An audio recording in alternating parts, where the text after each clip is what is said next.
адам өзүн өзү өнүктүрбөсө, эң биринчиси жазып алсаңыздар болот, өзүн өзүн өнүктүрбөсө же өзүн өзүн башкарбаса, биринчиси ооруйт. Мен азыр муну далилдеп берем. Турмуштан алынган.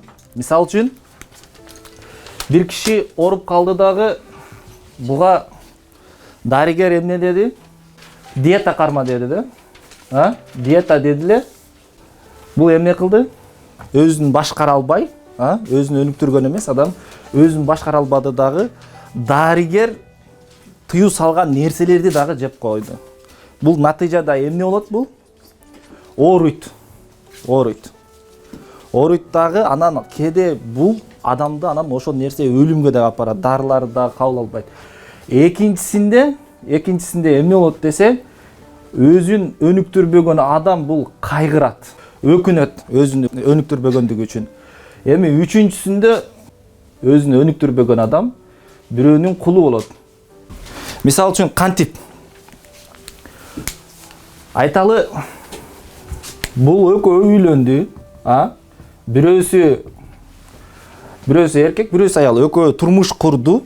Бул аял өнүккөн эмес эле да. Өнүккөн эмес, личность өнүккөн эмес да, өзүн өнүктүргөн эмес. Бул өнүккөн. Бул аябай өнүккөн, өскөн адам да. Буну эмне кыла баштайт? Буну колдоно баштайт. Буну башкара баштайт да. Бүгүнкү күндө турмушуңуздардан деле көрсөк, же болбосо тескерисинче болсо.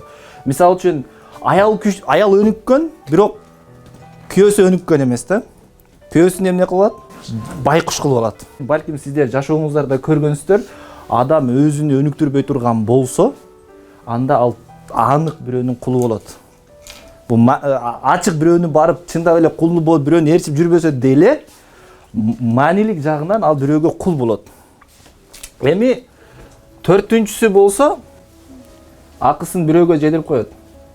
Өзүнүн эмне милдеттерин билбейт, өзү өнүккөн эмес, же болсо ошол турмушта деле бирөөлөр буларды азыркы тил менен айтканда эмне кылып кетет? Уктатып кетет. Адам өнүккөн эмес болсо, уктатып кетет. Андан кийин бешинчиси, бирөөлөрдү түшүнбөйт. Адам өнүккөн эмес болсо. Мисал үчүн, бул экөө сүйлөшүп атса, бул өнүккөн эмес, бунун деңгээли төмөн боло турган болсо, бунуку бийик боло турган болсо, бунун сөздөрүн эмне кыла албайт? Түшүнө албайт адам өнүккөн эмес болсо. Мисал үчүн, же болсо азыркы заманда бул илимий терминдер менен сүйлөп койсо, кээ бир нерселерди айтып койгон болсо, бул өнүктүргөн эмес болсо өзүнү, анда эмне кылбайт? Муну түшүнө албайт. Үй бүлөдө деле ошондой да. Үй бүлөдө аял менен эркек экөө бири-бири менен эмне болду? Экөө чогуу жашап атат.